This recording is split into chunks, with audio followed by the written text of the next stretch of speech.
with Molonov going up against Akin, Zadzayev, and Guerrero. Then the United States throws 2 world medalists at the Russians, Kolat and McIlravy. Then in the second half, Gutches, the defending world bronze medalist, up against Sajidov, and we end up heavyweight Kerry McCoy going up against Korpyakov. Here you get a look at Eric Akin for the United States. He'll be going up against Molonov in the red for Russia. We got a chance to talk to Eric Akin just a while ago. This is what he had to say about the matchup.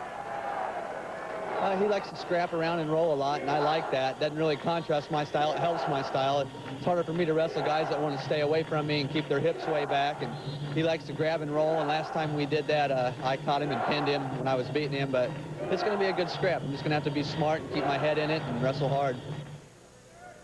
And ready to get underway in the final dual meet of the World Cup of Freestyle Wrestling.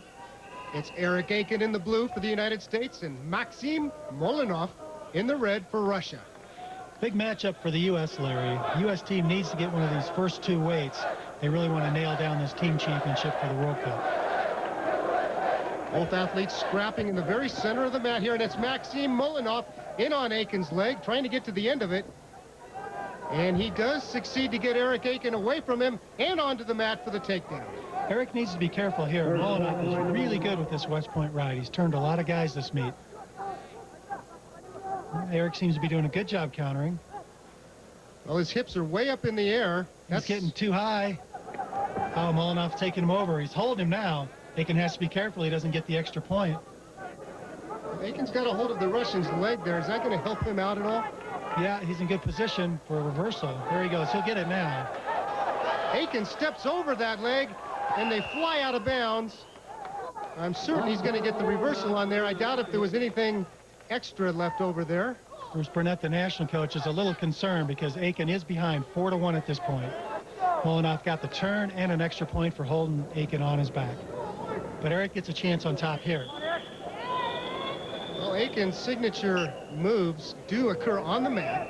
He's pretty tough down there. He's a little stronger than most of the guys that he wrestles. Yeah, Akin has a little bit of strength advantage, especially against Molonov. He's got that arm trap that is really good.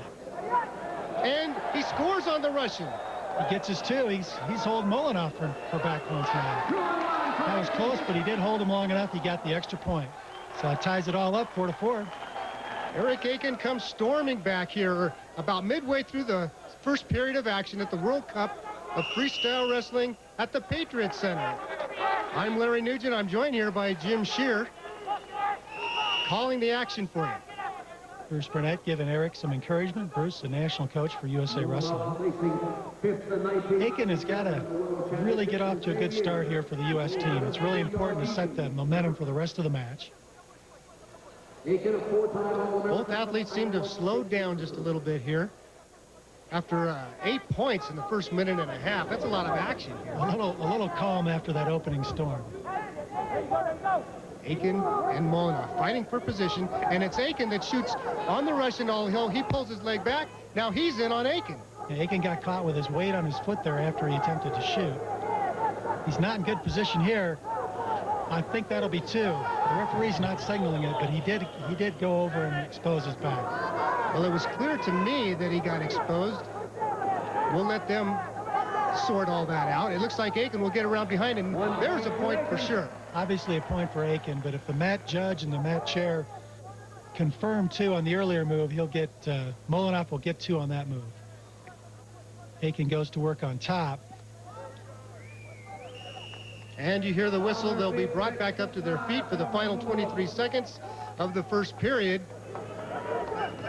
Now there you see the score, 6-5 for Molonov. They did confirm it. 2 points for that turn on the takedown. Well, now this isn't too bad for Eric Akin. Ending the first period, getting close to going into the second period, only down by 1 point to the Russian. I think he'll be pretty happy with this first period. And there's Akin throwing the Russian's arm by. If he can get him to the mat, to his knees, he'll score a point, and he does. Right at the buzzer, Eric Akin ties the score up. We'll be back to the Patriot Center with more action right after this. Back to action at the Patriot Center here on the campus of George Mason University. It's the United States and Russia at the World Cup. Molonov takes a quick shot, but Akin's right where he wants to be with his best move, the front headlock. Doesn't score, though. Back up on their feet. Both pretty evenly matched wrestlers at this point. The score 6-6. A critical match for the United States here at the beginning of the dual meet with Russia. This is a big match for both teams because Russia would like to take these first two weights because they know the heart of the U.S. lineup is coming up in our three middleweights. Well, Molonov reached in there for Akin's leg, and Akin made him pay for it. Sliding around behind. Has the referee awarded the point for the takedown yet? He hasn't given it to him yet. He wants to see that wrist being cleared, but I think, though... Oh, the Russian steps over the American. Akin is not in great position here, although he could get two. Really a key struggle. I think they gave two for Akin.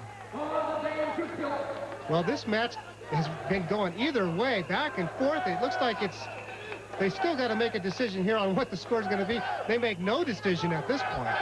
Yeah, we'll let the mat judge and the chairman sort it out. Meanwhile, Akin and Molonov stalemate. Back to their feet. And they do confirm for Akin. So Akin's up 8-6 at this point.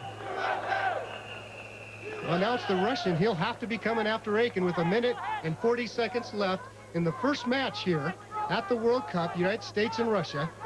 And that's exactly right, Larry. Now Molonov has to come after Akin, which should really play into Akin's strength, the front headlock. And really got a nice position there. His angle is increasing.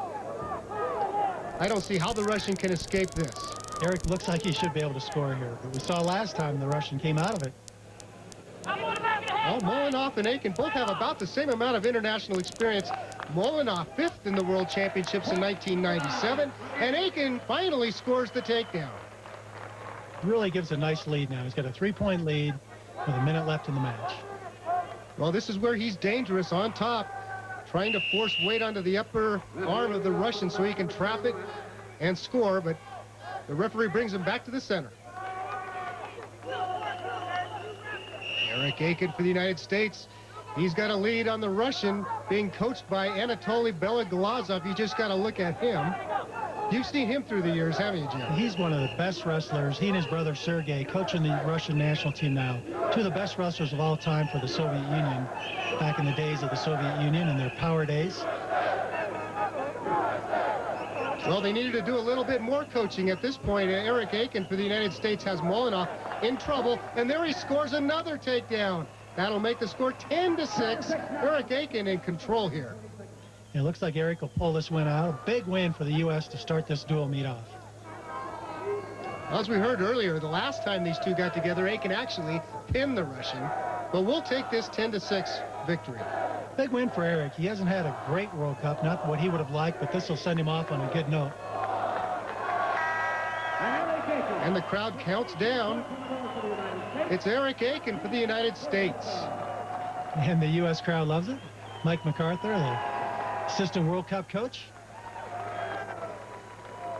Well, Eric Akin is rubbing his chin. He had to pay a price for that victory. But his hand does go up, and that's got to feel great at the World Cup. Big win to start again for the U.S. team. Well, here's a replay of Eric Akin's final takedown against Molonov. Molonov really in a desperation attempt at Akin's legs. Akin does a great job of keeping the head down, moving his legs, and going around for the decisive score. Well, Eric Akin shuts his Russian opponent out in the second period. That's a 10-6 victory for him. That makes the United States team score 3, Russia 1. We'll be back with more action right after this. You know,